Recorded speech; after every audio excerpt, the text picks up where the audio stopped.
brake. Kalma lang ha. Brake. Hindi, yan ang brake na tama. Yan, brake, gas, brake, gas. Bitaw ng gas, automatic na sa brake. So, wag mo tingnan. Sige, gas. Bitaw ng gas, automatic na sa brake. So, ibig sabihin, dinidiin yung gas para bumilis. Sige, gas. Forma ng brake. Itatapat mo ng brake, pero hindi mo ipipress. So, kailan ba natin gagawin yun? Yun yung pag may bumilis sa kanan or sa kaliwa, nung salubungang kalye, bigla may lumusot dito sa kanan, bigla may overtake dito sa kaliwa. So, kailangan mong pumorma ng brake. Kasi, ito yun no? May sinusundan ka, no? Sabihin mo na yung buhangin na yan yung jeep. No? Sinusundan mo ngayon. Ganyan ang distansya mo. From dyan sa buhangin na yan, no? So, yan yung jeep. Ngayon, may bumilis dito sa kaliwa mo, no? Nung bumalik siya, pumorma ka ng brake. Bakit nga ba, no? So, ganito yan. Pag di ka pumorma ng brake, ito yung mangyayari.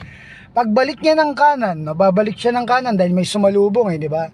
Pagbalik niya ng kanan, biglang may pumara dun sa jeep para eksakto, kakakat lang niya, anong gagawin niya? So pagkat niya sa'yo, biglang hinto. So ikaw, ano mangyari sa'yo? Pag nakatapat ka ng gas, babangga ako sa'yo. mababangga mo siya. Magugulat ka nun eh. Pag diin mo nun, mababangga mo yun. So dapat, pag may naramdaman kayo, no, tingin ka ron. Naramdaman mo tong kamay ko, kunyari motor to. Yan, no. Nung naramdaman mo, kahit doon ka nakatingin, mararamdaman mo na may dumaan dito. Nung may dumaan dyan, lalong mas mararamdaman mo. Nung naramdaman mo sila, siguraduhin mong pumorma ka ng brake. Huwag mo nang hintayin magkamali bago mo pa maunawaan yung tinuturo ko. Kumbaga. So, ganun yun, no? Defensive driving ang inaaral niya, no? So, apakan mo yung brake, lagay mo sa drive ngayon. Apakan mo yung brake. So, brake. Lagay mo sa drive. D. Yan, press mo yung brake, no? So, alisin mo itong handbrake, angat, pindot, baba. So yan, so paano nga ba, no? So tingin ng kaliwa bago gumalaw. So bali mo ng kaliwa. Bakit ba bali mo ng kaliwa? Ito yung bali ng kaliwa. Kapit na kamay, half left. Parang line ng likod mo, boss. Yan, okay na. Yan, okay na. Sige. So baba natin konti para taas mo konti lang, iangat mo. Konti lang yan. Okay, sige. Sige, okay then, half ng left. So bitaw ng brake. Sa under na yan. Okay, huwag ka muna magagas ha. Sa aralin mo yung tatlong klase ng bagal. Tama? So pabagalin mo, dampian mo. Tanda mo kung paano mo dinampian. Nung kumapit yung preno, steady mo. Yung unang kapit niya, yan yon. So yan yung pagpapabagal. Okay. So napakahalaga niya, no? Yan ang pinakamahirap kontrol, no? Yung bilis, yung bilis madali, no? Igigil mo lang yung gas, no? Madali. Walang mahirap sa bilis, no? Okay, so bitawan mo yung brake. Kung papansin mo yung speedometer mo, nasa 3 na. Hindi, bitawan mo. So, babalik ulit yan na 8. So, mabilis yan. Yan. So, dyan sa part na yan, bagalaw mo. Gawin mo mga 3. Yan, kaliwa tayo ha. Maintain mo yung 3. So, yan ang mahirap na galaw. Yang mabagal. Sige. Okay. So, may tumatawid na tao, kunyari, mas mabagal pa. So, yan. So, pagaan na ng tapak yan. Dapat hindi maramdaman yung tuldok na yan, no? Yes. Sige. Sige, bibitaw mo yung brake. Konting-konting bitaw lang din. So, hindi pala basta-basta binibitawan yung brake. Yes. Kung papansinin mo. Yan, o. Ganun dapat yan. Okay. Yan yung pag-iingat sa pagliko. So, ang pinakamaingat na liko, tandaan ninyo, nasa preno lang nakatapat, no? Yan. Sige. Kailan mo ikakaliwa yan? Paglampas ng mirror mo sa, yan, sagad mo na ng kaliwa. Habang umaandar. Habang umaandar yan, sinasagad mo na yan. Ganun yan. Babagalan mo ng gusto. Yan. Ganun yan. Hindi ka bababanggahan yan. No? Tingnan mo. Mabawas na isa. And then, tutuwid mo kapag tuwid na. Yan. Sa part na yan, tuwid mo na.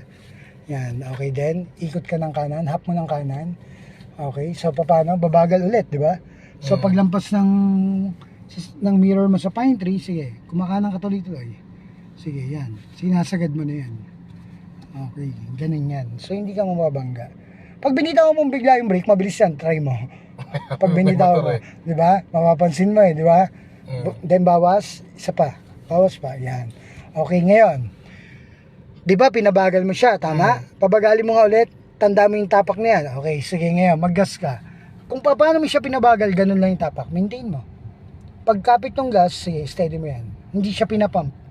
Sige, steady mo lang. Constant lang dapat. Okay, so yan yun. Okay, then pumorma ka na ng brake. Kasi yung bilis na yan, sapat na. So kakaliwa ka ngayon, so mas mahirap ngayon. Pinakamabagal ngayon ang gagawin mo. Pinakamabagal. Para magawa mo isang ikot na kaagad. Sige, habang umaandar dapat, yan, iniikot mo na ng isang ikot. Yan. And then tingnan mo siya yung orange na sasakyan. Paglapit mo sa kanya, tsaka mo ikakaliwa. Ganun yan. Kumbaga parang inilaga mo rin siya. And then, sige, bawas ng isa. Okay, so hindi mo muna gagalawin yan. Yung isa na yan. Pag pumoint na ng tuwid, sige, bitaw ng brake, then tumutuwid na. So yun yun. So hindi pwede nakalimutan, no? Pwede ba yung nakalimutan Hindi dito? pwede. Pasensya na ako kayo, sorry. Walang rewind eh. Bagong driver lang po ako, nakalimutan. Hindi ko napansin na hindi ko na ibalik yung manubela, no? So walang ganong paliwanag, no? Nung nabangga mo, bayaran mo. Ganun yes. kasimple yun. Tsaka di ko pwede gawin. Okay, then tuwid mo na yung point na yan. Pag tuwid mo siya dyan, no? Pagpasok ng uso ng kotse mo dyan, pwede mo na ihap agad dyan. Kasi yan, susunod na yan eh, yung buong kotse mo na yan eh. Hindi na para sumabit pa. Nung pumasok na yung mukha nung magkabilang gilid ng kotse mo, pasok na yun doon. Kumbaga hindi na para bumangga pa yung yung dito sa kaliwang side mo sa likuran, no? So yun na yan, kumbaga. Okay, so kakaliwa tayo. Paano tayo lalabas dito? Diyan ba? Ang palabas? Ayan. Hindi ko kabisado. So bumagal ka lang. Okay lang yan. Sige. Oo. Tapos street na namin to eh. Okay. May technique dyan, no? Let's say, sige, punta ka ron. Hindi kinaya. Sabihin mo nang hindi kinaya. Tama? Okay, hinto. Sige, konti pa. Lapit pa konti sa kanya. Okay, then.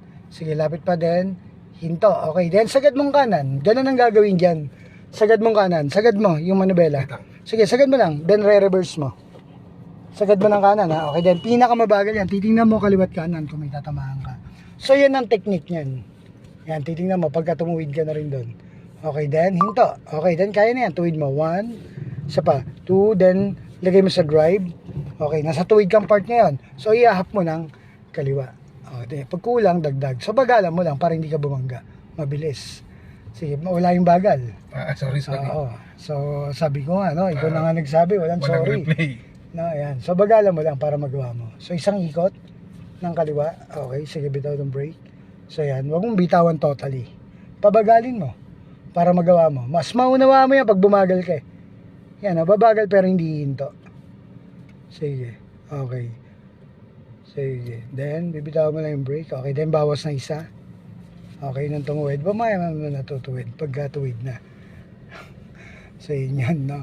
So, talagang ganyan ang driving. May halong tense, no? Naninibago ako sa paa. And then, okay then. Okay, sagad ng kanan.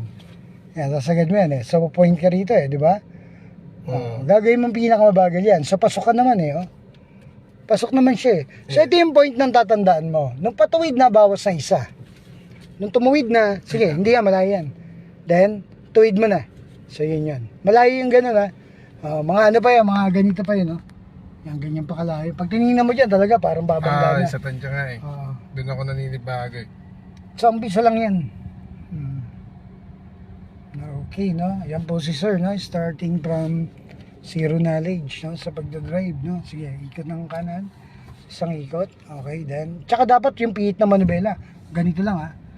Smooth lang, ganun lang. Wala yung pihit na, ano, ha? Yung mabilis na ganun. Alisin mo, bawas. Ang ano mo, sumobra ka ng ikot. Tumingin